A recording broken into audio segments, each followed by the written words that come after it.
that we're going into another revolution that's right now, it feels like it's going to be happening slowly.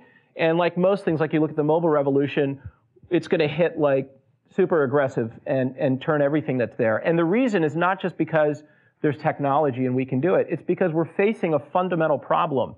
Americans spend more on transportation than they do on food. It is the second largest expense aside from housing. 90% of the way that Americans move around is through a car. Their car is utilized, no offense to the car industry, and I think I feel good talking about this here with Ford because I think Ford gets it and Ford is moving in the direction.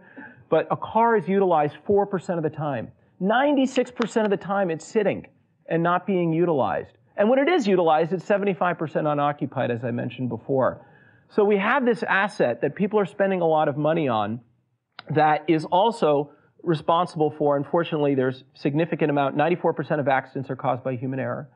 We have emissions problems that we've talked about before, and of course congestion of adding more cars and urbanization, 2.5 billion people moving into cities. So when you add all that up, it's not just technology, it's that we have to have a solution.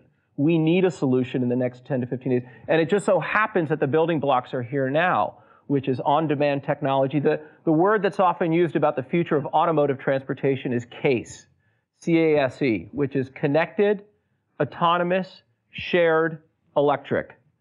And the thing that I will say right now is that if you just have one of those technologies, it's not going to work. You need all four for the system to work, for us to fundamentally rewire the transportation system in the world. All four must be there, because if you just have autonomous, you'll just end up with a lot more cars. And that won't necessarily solve the problem, so you need shared.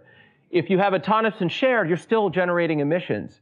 And we can't even afford, one more ton of carbon into the atmosphere than we've already been putting in. So you need all of them that are there. And so that's what I believe represents this huge change, is that atoms and bits are coming together. It's not just about digital.